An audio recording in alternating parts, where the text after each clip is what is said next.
दोस्तों नमस्कार। स्वागत है आप सभी का आप एक इस मंच पर जिसका नाम है मयूर जानी ऑफिशियल। दोस्तों आज जो बात करने वाले हैं ब्रीफ हो सके उतना छोटा रखेंगे इस बातचीत को, लेकिन मुद्दा बड़ा जरूरी इसलिए है कि हमारे प्रधानमंत्री जो है वो संसद में गए। वैसे तो कम जाते वो वो और बहुत कुछ जाते, संसद में कम जाते, लेकिन गए संसद में और जाके उन्होंने कुछ 13 मिनट के ऊपर का थोड़ा एक इतना छोटा स्पीच भी कभी देते नहीं है, कल दे दिया उन्होंने। वो बात की उन्होंने, वो जो स्पीच दिया तो हम सबको लगा शायद कि दें अगर बात करेंगे, देश में इतने सारे मुद्दे हैं। नागपुर में जिस तरह से दंगे भड़क उठे हैं 318 साल पुराने औरंगजेब की कब्र को लेकर, शायद उस पर बात कर दें। मणिपुर में राष्ट्रपति शासन के बाद भी जैसे हिंसा जो है रुकने का नाम नहीं ले रही है, शायद उस पर बात कर दें। देश की अर्थव्यवस्था पे बात कर ले कि किस तरह से हमारी हालत जो है वो खराब होती जा रही है। रोजगारी पे बात कर ले, कुछ ऐसे मुद्दे जो लगातार उठाए जा रहे हैं, कम से कम उस पर कुछ बोल दे, जिस पर विपक्ष अब बात कर रहा है कि भी चुनावी प्रक्रिया में गड़बड़ी का मामला है।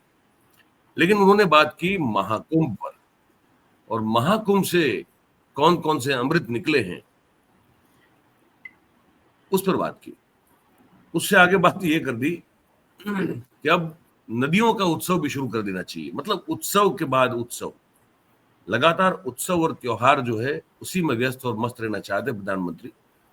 तो जो उन्होंने अमृत निकाले, उनके हिसाब से जो अमृत निकले महाकुंभ से, हमने सोचा कि भी उत्तर प्रदेश से ही बहुत ही वरिष्ठ, सिर्फ राजनीतिज्ञ नहीं, पत्रकार भी जो है जिसको कह सकते हैं, कांग्रेस पार्टी से जुड़े हुए हैं, प्रवक्ता है मुख्य वहां के और सीनियर लीडर है सीपी राय साहब, डॉक्टर सीपी राय साहब, हमने उनको आमंत्रित किया हुआ और उनसे समझना चाहते हैं कि ये प्रधानमंत्री को जो इतने सारे फायदे दिख रहे हैं जो गिनाए उन्होंने, हम थोड़ी उनकी बात भी सुनाएंगे, उनको क्या लग रहा है कि महाकुंभ से उत्तर प्रदेश को और फिर पूरे देश को कुछ फायदा हुआ।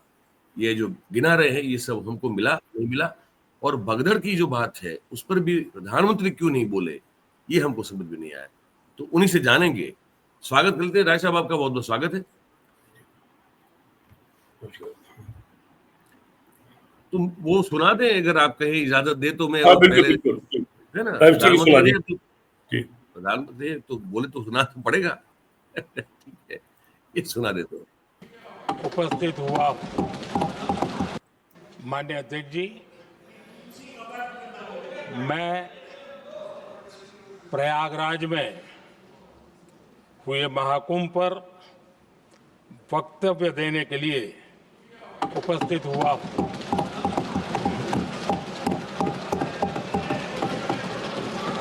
आज मैं इस सदन के माध्यम से कोटि कोटि देशवासियों को नमन करता हूं, जिनकी वजह से महाकुंभ का सफल आयोजन हुआ। महाकुंभ की सफलता में अनेक लोगों का योगदान है। मैं सरकार के, समाज के सभी कर्मयोगियों का अभिनंदन करता हूं। मैं देश भर के श्रद्धालुओं को, यूपी की जनता, विशेष तौर पर प्रयागराज की जनता का धन्यवाद करता हूं। अध्यक्ष जी, हम सब जानते हैं गंगा जी को धरती पर लाने के लिए एक भगीरथ प्रयास लगा था। वैसा ही महाप्रयास इस महाकुंभ के भव्य आयोजन में भी हमने देखा है। मैंने लाल किले से सबका प्रयास के महत्व पर जोर दिया था। पूरे विश्व ने महाकुंभ के रूप में भारत के विराट स्वरूप के दर्शन किए। सबका प्रयास का यही साक्षात स्वरूप है। ये जनता जनार्दन के संकल्पों के लिए, जनता जनार्दन की श्रद्धा से प्रेरित महाकुंभ था। आदरणीय अध्यक्ष जी, महाकुंभ में हमने हमारी राष्ट्रीय चेतना के जागरण के विराट दर्शन किए हैं। ये जो राष्ट्रीय चेतना है, ये जो राष्ट्र को नए संकल्पों की तरफ ले जाती है, ये नए संकल्पों की सिद्धि के लिए प्रेरित करती है। महाकुंभ ने उन शंकाओं आशंकाओं को भी उचित जवाब दिया है जो हमारे सामर्थ्य को लेकर कुछ लोगों के मन में रहती है।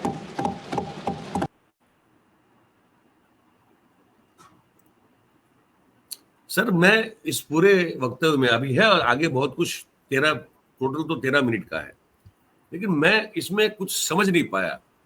मतलब इसमें क्या कहना चाहते हो और क्या आशंकाएं थी और क्या सामर्थ्य को लेकर मन में किसी की शंका होती और किस तरह का सामर्थ्य हमने दिखाया, मैं सर समझ नहीं पा रहा हूं। अगर आप मुझे और मेरे दर्शकों को बता पाए। मयूर जी, ऐसा लगता है कि प्रधानमंत्री को ये लग रहा था उन पर बहुत सारे आरोप लग रहे हैं, बहुत सारे सवाल उठ रहे हैं। वो अमेरिका चले गए थे राष्ट्रपति से मिलने के लिए, बिन बुलाए, बिना किसी एजेंडे के। एजेंडा तो था, अडानी जी एजेंडा थे उनके जी, लेकिन वहां से बेइज्जत होकर लौटे वो। उसके बाद अमेरिका के राष्ट्रपति ने समय समय पर जो बयान दिए, वो चाहे ईवीएम का सवाल हो, बैलेट पेपर का सवाल हो, वो $21 मिलियन मोदी जी को देने का सवाल हो कि वोट बढ़ाए जाए उसके नाम पर, इस तरह के बहुत सारे सवाल उठ खड़े हुए हैं और उन सवालों पर मोदी जी चुप है। चीन बस्तियां बसाता जा रहा है, लगातार अपनी गांव बसाता जा रहा है, भारत के क्षेत्रों के नाम बदल करके चीनी नाम रखता जा रहा है। प्रधानमंत्री जी चुप है क्योंकि अपने बयान से बंधे हुए हैं कि न कोई आया है, न कोई घुसा है, न कोई बैठा है, न कोई चौकी किसी के पास है, उस पर वो चुप है। मुझे ऐसा लग रहा है कि इस चुप्पी में उनको लग रहा था मुझे कहीं दिखना चाहिए। बहुत दिन हो गया, जीभ में खुजली हो रही होगी, कुछ बोला नहीं सार्वजनिक तौर पर, तो जीभ की खुजली मिटाने के लिए वो संसद में आए। ऐसे समय में जब देश की अर्थव्यवस्था गर्त में जा चुकी है, जब डॉलर के मुकाबले में रुपया पाताल में जा चुका है, महंगाई और भ्रष्टाचार आसमान पर है, जब जनता बहुत बुरी तरह परेशान है, बेरोजगारी ने 45 साल का रिकॉर्ड तोड़ दिया है, 100 लाख करोड़ के आसपास पैसा पिछले दिनों में केवल जो बुरी अर्थव्यवस्था थी उसके नाते जो शेयर बाजार है उसमें 100 लाख करोड़ के आसपास रुपया डूब चुका है, लोगों की कमर टूट चुकी है, तमाम किसान और नौजवान आत्महत्या कर रहे हैं। इन सारी परिस्थितियों में मणिपुर लगातार जल रहा है। आपने ठीक अपने प्रोमो में कहा, नागपुर को जलाया गया है, वो जल नहीं रहा बल्कि जलाया गया है। बिल्कुल। किसी शायर ने बहुत अच्छा कहा है कि नई लाशें बिछाने के लिए गड़े मुर्दे उखाड़े जा रहे हैं। किसी शायर ने, ये राजेश रेड्डी है, उन्होंने लिखा है ये। तो आपने ठीक कहा कि 318 साल पुरानी एक कब्र पर एक चर्चा, और ये सब मुर्दे उखाड़े जा रहे हैं। ऐसी परिस्थितियों में देश का प्रधानमंत्री अगर बकवास करने के लिए संसद में खड़ा हो रहा है तो लोकतंत्र का अपराधी है वो। मैं ये सीधे सीधे शब्द इस्तेमाल करना चाहता हूँ। शब्द कड़ा है क्योंकि वो भारत के प्रधानमंत्री है, मेरे भी प्रधानमंत्री हैं, लेकिन ये मेरा गुस्सा है कि ऐसी परिस्थितियों में जब हम आपसे देश की चुनौतियों के बारे में सुनना चाहते हैं, जब हम ये जानना चाहते हैं कि जो दुनिया के आक्षेप हमारे ऊपर लग रहे हैं उस पर आपका क्या जवाब है, जब हम ये जानना चाहते हैं कि अमेरिका के राष्ट्रपति के साथ आपकी क्या डील हुई है, आपने उनको टैक्स कम करने के बारे में उनको क्या आश्वासन दिया है, जब हम ये जानना चाहते हैं कि अडानी के इशू पर आप भाग करके गए तो उस पर क्या बातचीत हुई है, जब हम ये जानना चाहते हैं कि चीन से क्या बातचीत चल रही है, हमारी जो 38,000 वर्ग किलोमीटर जमीन उसने कब्जा कर लिया है, उस जमीन को कैसे छुड़ाया जाएगा, हम ये जानना चाहते हैं कि आपके पास रोड मैप क्या है अर्थव्यवस्था को ठीक करने का, हम ये जानना चाहते हैं कि बेरोजगारी किस तरह घटे और नौजवानों की आत्महत्या होनी बंद हो, इस पर आपके क्या विचार हैं, हम ये जानना चाहते हैं कि रोज औसत 6 किसान आत्महत्या करते हैं। इन किसानों को बचाने के बारे में आपके क्या विचार है? महंगाई आप कैसे कम करेंगे? इस तरह के सारे सवाल हमारे दिमाग में हैं। ऐसे में वो लगे अपने उत्सव की बात करने। आपको याद होगा, इस देश ने कोरोना झेला था और कोरोना में रोजाना हजारों की तादाद में लोग मर रहे थे। पूरा देश बेहाल था, पूरी दुनिया बेहाल थी। उस समय भी ये उत्सव मना रहे थे, कभी ताली उत्सव, कभी थाली उत्सव, कभी बिजली उत्सव, कभी लाइट उत्सव, और कुछ नहीं हुआ तो जो टीके लगाने शुरू किए इन्होंने, उसको नाम दे दिया टीकोत्सव। बिल्कुल। टीकाकरण को भी इन्होंने नाम दे दिया टीकोत्सव। ये अलग बात है कि उस समय टीका लगाने के लिए लोगों को प्रेरित किया जा रहा था, एक खास कंपनी के टीके को, और अब जब उस टीके कारण लोगों के मौतें होने लगी, जवान जवान लोग मरने लगे हैं, अचानक खेलते कूदते नाचते गाते उनको हार्ट अटैक हो जा रहा है, तब सरकार ये कह रही कि हमने तो किसी पर दबाव नहीं डाला, हर टीके के ऊपर लिखा हुआ है किसी साइड इफेक्ट्स हो सकते हैं, तब उससे पल्ला झाड़ने की कोशिश सरकार ने की है।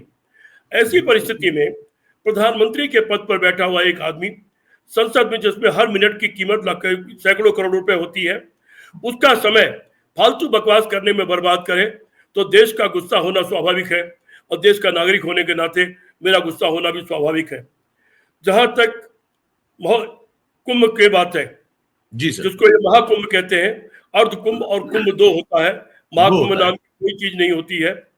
और एक से एक सफल कुंभ यहाँ पर हुए हैं, आजादी के बाद, आजादी के पहले लगातार होते रहे हैं, घटनाएं भी घटी हैं। लेकिन पहले जब कोई घटनाएं घटती थी तो सरकार उसको खुलेआम उस पर खुल करके सामने आती थी और कहती थी घटना घट गई है, इसमें इतने लोग मारे गए हैं, इतने लोग घायल हैं, इतने लोग लापता हैं, मरे हुए लोगों का ये नाम है, घायल लोगों का ये नाम है, अगर कोई और भी लापता हो तो आप हमारे इस नंबर पर संपर्क कर सकते हैं। ये पहली बार ऐसा हुआ है कि कुंभ के बीते हुए आज इतने दिन हो गए, अभी तक मृतकों की संख्या जारी नहीं की गई कि कौन कौन लोग मरे और कौन कौन लोग घायल हैं और कौन कौन लोग लापता है। इलाहाबाद की सड़कों पर न जाने कितने लोगों ने अपने परिजनों के पोस्टर लगा रखे हैं, उनके फोटो लगा रखे हैं कि कोई देखे तो कृपया बताए हमारे ये परिजन गायब है। उनकी तादाद लोग बताते हैं हजारों में है। सरकार 30 या 37 मौतों पर गिन करके बैठी हुई है। सरकार ये तो गिन ले रही है कि एक दिन में कितने करोड़ लोगों ने वहां पर नहान किया, जबकि करोड़ लोगों के नहान के लिए कम से कम 4 गुना ज्यादा वर्ग फुट जगह प्रति व्यक्ति चाहिए, तब वो लोग वहां समा सकते हैं। कुंभ के क्षेत्र में हम लोगों का लगातार जाना आना रहा है, लेकिन ये सरकार कुछ नए रिकॉर्ड बनाने की उतावलेपन में रहती है। ये हमेशा गिनती बढ़ाने के, कुछ नया करने के मन में रहती है। जैसे 2014 से पहले इनके लिए आजादी नहीं आई थी, उसी तरह से ऐसा लगता है कि जैसे ये कुंभ कोई बहुत अनोखा हो गया। हाँ, अनोखा इस मामले में हुआ है कि भगदड़ मची और भगदड़ के बाद आज तक आप लोगों की मौतों का हिसाब नहीं दे पाए। इस मामले में अनोखा जरूर हुआ है। आज तक आप कोई हेल्पलाइन नंबर जारी नहीं कर पाए कि लोग अपने परिजनों के बारे में बताएं कि कौन कौन किसके परिजन गायब है। अभी तक हजारों लोग अपने घरों में बैठे इंतजार कर रहे हैं कि शायद उनके परिजन उनके घर आ जाए।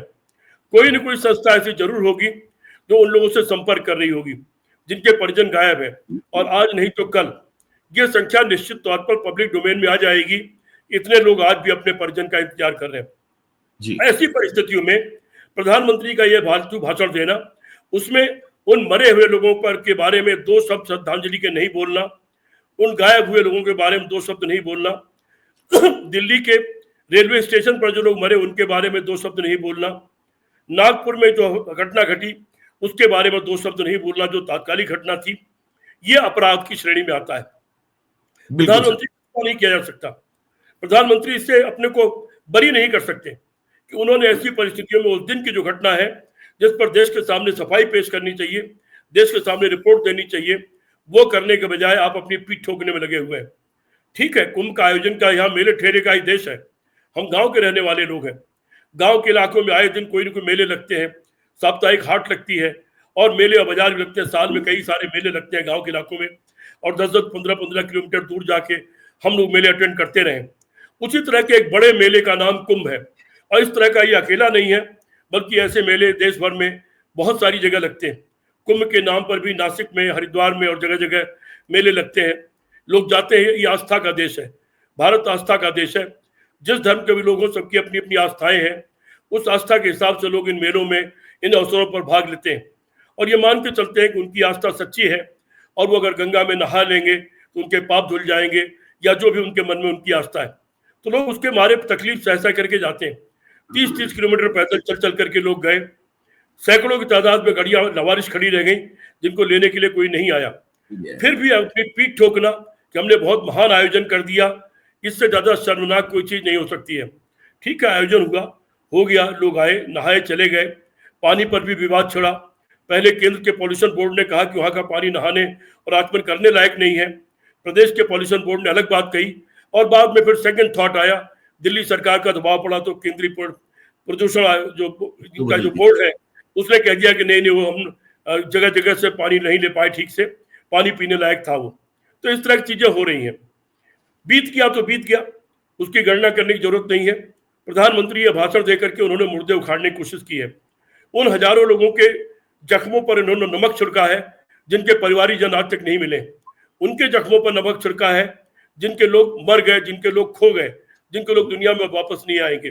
प्रधानमंत्री के भाषण का कोई मकसद मेरी समझ में कम से कम अभी तक नहीं आया। इसका पूरा भाषण सुना मैंने, लेकिन मुझे बिल्कुल समझ में नहीं आया कि इस अवसर पर और ये भाषण करते वक्त राहुल गांधी कुछ बोल रहे थे, अचानक उनको बैठा दिया गया और अदाने प्रधानमंत्री ने यह वक्तव्य देना शुरू कर दिया और फिर राहुल गांधी को बोलने का मौका नहीं दिया गया।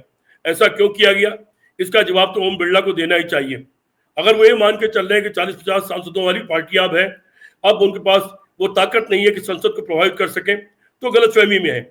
संसद में जो लोग बैठे हैं विपक्ष में, अगर 66 करोड़ वोट पड़ा था और उसमें से 23 करोड़ वोट अगर भाजपा को पड़ा है, तो 33 करोड़ वोट या 43 करोड़ वोट, 43 करोड़ वोट विपक्ष को पड़ा है। और विपक्ष में बैठे हुए लोगों की जो आवाज है वो 43 करोड़ लोगों की आवाज है। आखिर यही तो लोकतंत्र का मतलब है कि जो लोग चुन करके जाते हैं वो जनता की आवाज बन करके बात करते हैं, जनता के प्रतिनिधि बन के बात करते हैं, और ये माना जाता है कि वहां बैठा हुआ सांसद जो कह रहा है वो उन 20-25 लोगों की बात कह रहा है जिनसे वो चुन के आया है। तो अगर इस नियम को माना जाए तो 23 करोड़ लोगों की बात सत्ता में बैठे हुए लोग कर रहे हैं, तो 43 करोड़ लोगों की बात विपक्ष में बैठे हुए लोग कर रहे हैं। इस तरह अगर जनता की दृष्टि से देखा जाए तो होता पॉपुलर वोटर और एक होता इलेक्टोरल, कि आप चुनाव कैसे जीत के, जैसे अमेरिका में होता है कि कम वोट पा करके भी राष्ट्रपति बन जाता है और अधिक वोट पा करके भी राष्ट्रपति का चुनाव दूसरा आदमी हार जाता है, उसको पॉपुलर वोट कहते हैं। तो अगर पॉपुलर वोट की दृष्टिकोण से देखा जाए भारत में, तो पॉपुलर वोट तो 43 करोड़ विपक्ष को पड़ा है और पॉपुलर वोट 23 करोड़ सत्ता को पड़ा है। उस लिहाज से भी अगर 43 करोड़ लोगों की आवाज आप दबा रहे हैं तो ये लोकतंत्र की हत्या कर रहे हैं आप लगातार। प्रधानमंत्री की इस सारी बातचीत में मुझे लगता है सिवाय हंसने के अलावा जनता के पास और कुछ नहीं है, कोई गंभीरता नहीं है, और इसमें कोई जिम्मेदारी का एहसास नहीं है कि वो देश के प्रधानमंत्री हैं और देश के तकलीफों में कहीं वो साझेदार होना चाहते हैं, इसका कोई एहसास नहीं है। जी मयूर जी। बिल्कुल, आप मतलब हम लोग अगर छोड़ देंगे, आप एक राजनीतिक पार्टी के एक वरिष्ठ नेता है या तो कार्यकर्ता है और विचारक है, मैं ये भूल जाऊं कि मैं कोई पत्रकारिता कर रहा हूँ। एक आम आदमी के तौर पर हम सोचे तो समझ में नहीं आ रहा है कि प्रधानमंत्री संसद में एक तो जाते नहीं है, कभी संसद चलती है वो वहां होते नहीं है, और कभी गलती से चले गए। एक बात तो बीच में टोक दे रहा हूं आपको, जी ये बताइए, आपने कभी 11 साल में ऐसे दृश्य देखे कि प्रधानमंत्री साउथ ब्लॉक गए आज, जो प्रधानमंत्री का कार्यालय है? कभी आपने ऐसे दृश्य देखे कि आज साउथ ब्लॉक में प्रधानमंत्री फला मीटिंगें कर रहे हैं? और प्रधानमंत्रियों के ऐसे दृश्य देखने को मिलते थे। साउथ ब्लॉक में जाती हुई गाड़ियां दिखती थी, उनकी मीटिंगें दिखती थी, साउथ ब्लॉक में मुलाकातें दिखती थी, घर पे भी मुलाकातें होती हैं। प्रधानमंत्री के निवास में भी एक घर जो है वो उनके ऑफिस के तौर पर इस्तेमाल होता है, मेरा देखा हुआ है वो। लेकिन उनकी जिम्मेदारी है कि दफ्तर में जाके बैठे। दफ्तर में बैठने का मतलब होता है कि अपनी आप कुर्सी पे बैठे हुए हैं, उस कुर्सी पे बैठ के आप देश को कंट्रोल कर रहे हैं और देश की राजनीति और देश के प्रशासन को आप कंट्रोल कर रहे हैं। लेकिन मैंने इस प्रधानमंत्री को कभी साउथ ब्लॉक जाते नहीं देखा। इस प्रधानमंत्री को कभी साउथ ब्लॉक में मीटिंगों की मैंने अभी तक कोई फोटो नहीं देखा। इसलिए संसद में वो नहीं जाते तो कौन सी बड़ी बात है, बाहर से घूमने से फुर्सत मिले और राजनीतिक भाषण करने से फुर्सत मिले। प्रशासनिक जब प्रधानमंत्री के पद पर है तो उनको देश का भाषण करना चाहिए, लेकिन वो खाली नफरत और राजनीति का और आरएसएस के एजेंडे का भाषण करते रहते हैं। उसके लिए पार्ट टाइम उनके पास है, उससे जब टाइम थोड़ा बहुत बचे तब वो शासन प्रशासन करें। अभी तो बड़ा आश्चर्य है कि लोग जानने की कोशिश कर रहे हैं कि दरअसल सरकार चला कौन रहा है, प्रधानमंत्री जी पद के जो कर्तव्य है उसका निर्वहन कौन कर रहा है, वो कौन है जो उसके निर्णय ले रहा है। ये जी सवाल बहुत लोगों के दिमाग में है, जिसका जवाब शायद आने वाले समय में कभी न कभी मिलेगा। जी मेहुर जी। जी बिल्कुल सर। इस दौरान हम ये भी बता दें कि जैसे आपने राहुल गांधी का जिक्र किया, तो राहुल गांधी फिर जब निकले इस भाषण के बाद, तो उनसे कुछ बातचीत पत्रकारों ने करने की कोशिश की। उन्होंने बड़ी ब्रीफ में अपनी बात रखी। तो कुछ राहुल गांधी जो कहा वो ये कहा कल, जो प्रधानमंत्री ने बोला, मैं उसको सपोर्ट करना चाह रहा था।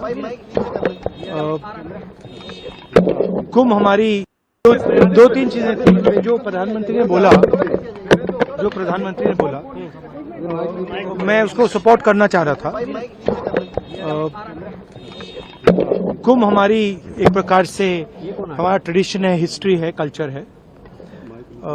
एक कंप्लेंट थी, एक शिकायत थी, श्रद्धांजलि नहीं दी प्रधानमंत्री ने।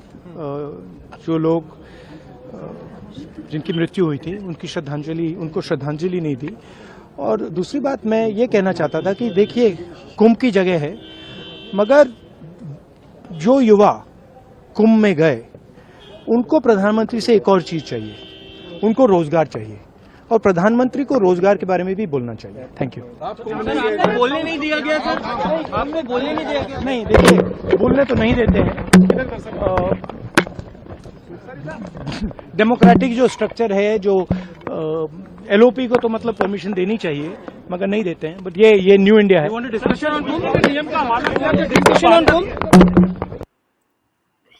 ये न्यू इंडिया है, बताइए सर। मैं है ना, मतलब गजब।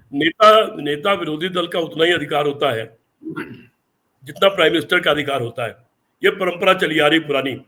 जैसे प्रधानमंत्री कभी भी हस्तक्षेप कर सकते हैं किसी भी डिबेट में, या कभी भी कोई वक्तव्य देने के लिए खड़े हो सकते हैं। उसके लिए प्री वो जरूरी नहीं, उसके लिए परमिशन जरूरी नहीं है। उसी तरह नेता विरोधी दल भी माना जाता है कि वो विपक्ष की आवाज है, संपूर्ण विपक्ष की, और विपक्ष में पड़े हुए वोटों की आवाज है।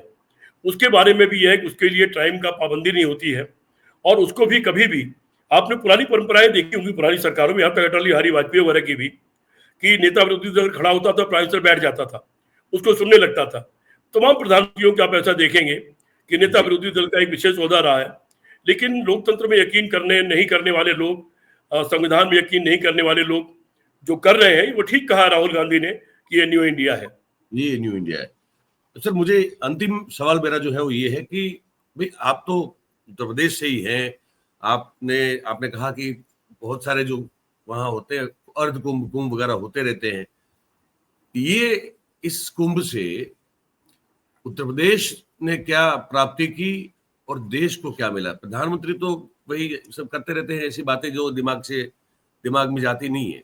आपने अगर कोई आकलन किया हो कि क्या फायदा, कुछ तो फायदा हुआ होगा ये कुंभ से, मैं और दो तरीके तो क्या, ये भी बता दीजिए। मैं दो तरीकों से चीजें सोचता हूं।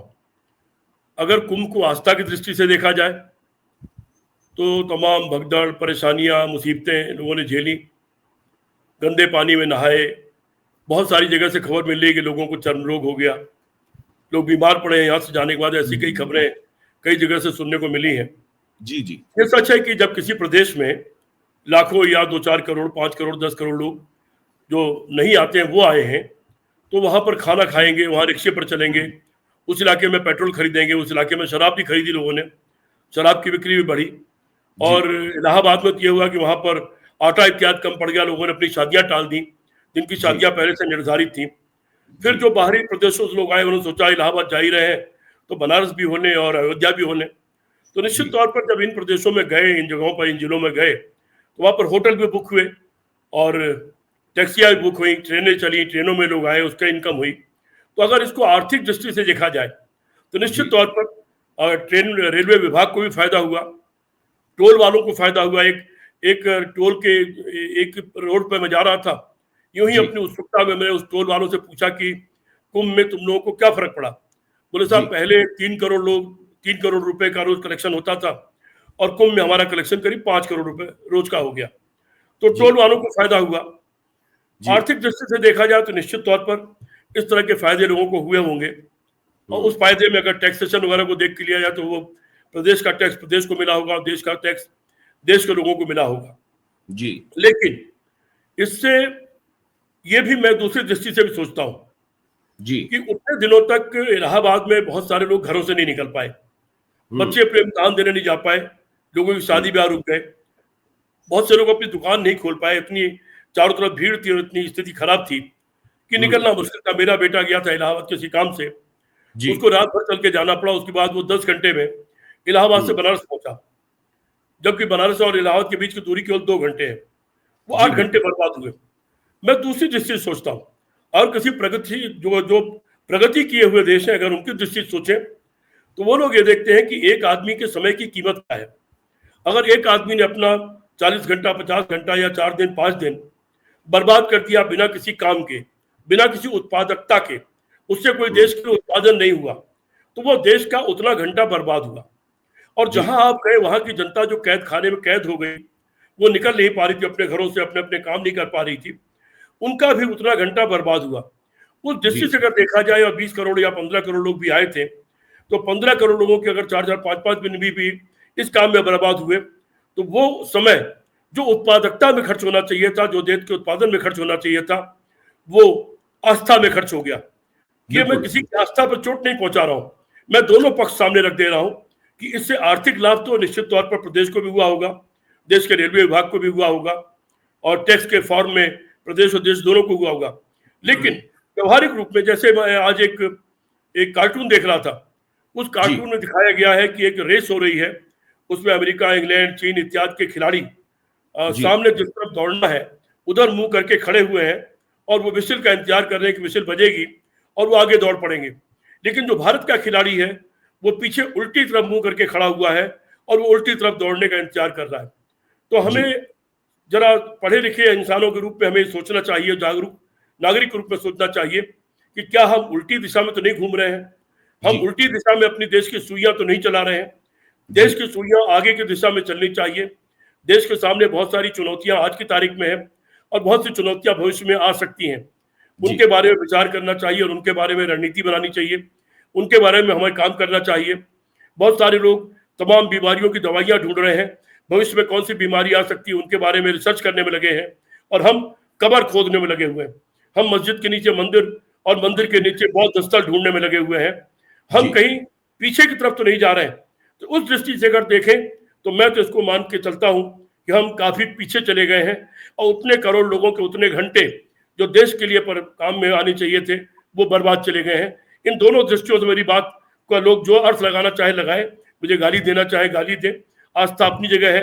आस्था का सबसे अच्छा तरीका तो यह है, हम लोग बचपन से पढ़ते और सुनते आ रहे हैं कि फला आदमी को ज्ञान प्राप्त करना था या ईश्वर को प्राप्त करना था, वो हिमालय की कंदराओं में चले गए, हिमालय के कंदराओं में जाके उन्होंने अकेले इतने वर्षों तक तप किया। तो उनका काम तप करना था। तप का मतलब यह नहीं था कि राम राम राम नाम जप रहे होंगे, तप करने का अर्थ ये था कि हिमालय में या जंगल में जाकर के वो जड़ी बूटियां ढूंढ रहे होंगे, वो पेड़ पौधे देख रहे होंगे। आखिर बहुत से लोग मरे होंगे, तब ये पता लगा कौन सी चीज खाने लायक है, कौन सी चीज खाने लायक नहीं है, कौन सी चीज मेडिकेशनल है जिससे मेडिसिन बन सकती है या दवाई के काम में इस्तेमाल हो सकती है, कौन सी चीज मसाले के काम में इस्तेमाल हो सकती है, और कौन सी चीज खाने से जहर है, मर सकते हैं। न जाने कितने हजारों लाखों लोग मरे होंगे, तब हमको ये सारी चीजें मिली होंगी कि क्या खाद्य है, क्या अखाद्य है। मैं ये मान के चलता हूँ कि जो पहाड़ों और जंगलों और कंदराओं में जा रहे थे, उनकी तपस्या यही थी कि वो दुनिया आगे चल करके क्या खाए क्या न खाए, कैसे जिए, उसके लिए वो रिसर्च कर रहे थे। उनके पास जो भी रिसर्च का मेथड था पहले वही था, आप चक करके देखिए, उगा के देखिए, पाल के देखिए, खा के देखिए, तो वो वही कर रहे थे, ऐसा मेरा मानना है। इस मामले में दोनों पक्ष से आपने अपनी बात कह दी। आर्थिक रूप से निश्चित तौर पर प्रदेश को भी लाभ हुआ होगा, देश को भी कुछ लाभ हुआ होगा, लेकिन अगर हम वर्तमान की दृष्टि से देखें तो बहुत बड़ा नुकसान भी हुआ है। इतने हजारों लाखों घंटों का नुकसान हो गया है। जी मयूर जी। जी बिल्कुल बिल्कुल सर, बिल्कुल। तो कुल मिला के बात जो आप कह रहे हैं ना, वो एक तार्किक है, बड़ी रेशनल बात आप कर रहे हैं ना। बात ये अलग है कि हमारे देश में इस वक्त ये माहौल जो है उसमें रेशनल अगर आप हो तो आप जो है फिर घृणा का शिकार होते हैं, आप तानों का शिकार हो जाते हैं। आपके लिए लोग जी शायद रविन्द्रनाथ टैगोर की एक कहानी है कि सूर्य को घमंड हो गया, सूरज को, और सूरज को ये घमंड हो गया कि मैं नहीं रहूंगा तो दुनिया नहीं रहेगी और दुनिया नहीं चलेगी। तो सूरज जो था जैसे होता है वो डूबता नहीं है, बल्कि वो एक चक्कर काट पृथ्वी के साथ वो अंधेरा एक तरफ हो जाता है, और वो अंधेरा हो गया।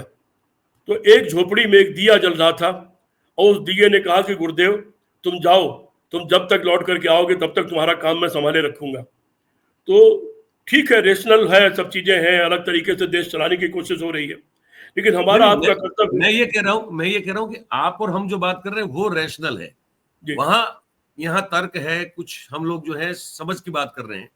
हमारा लेकिन आपका कर्तव्य है, हाँ, हमारा देश आपका का कर्तव्य मतलब है कि ये है, देश हम का वो भाव दिया ये बन है करके, कि जी, हम वो दिमाग दिया और बन करके विवेक का रोशनी देते इस्तेमाल रहे। होना बंद हो चुका है। जी, हमारा मैं ये आपका कह रहा था। कर्तव्य है कि वो दिए का काम हम करते रहें, और वो हम लोग करते रहेंगे, चाहे उसके लिए कितनी भी गालियां सुनने को मिले। हाँ, वो ठीक है, बात सही बहुत बहुत धन्यवाद सर, आपने वक्त निकाला, बहुत बहुत धन्यवाद, thank you very much sir, thank you. तो दोस्तों, डॉक्टर सीपी राय साहब थे। महाकुंभ में क्या मिला और क्या नहीं मिला, उस पर भी बात की। प्रधानमंत्री के उस रवैये की जो लगातार निरंतर है, मतलब उसमें कंटिन्यूटी है पूरी, कि उनको देश के सही मुद्दों से कोई मतलब नहीं है, वो अपनी ही धुन में है ना। और विपक्ष जो, जैसे राय साहब ने कहा कि एक बड़ी विपक्ष की बड़ी भूमिका रहती है, उसका मान सम्मान तो ये लोग कभी रखते हैं नहीं। तो ये सब बातचीत हमने आपसे की आज।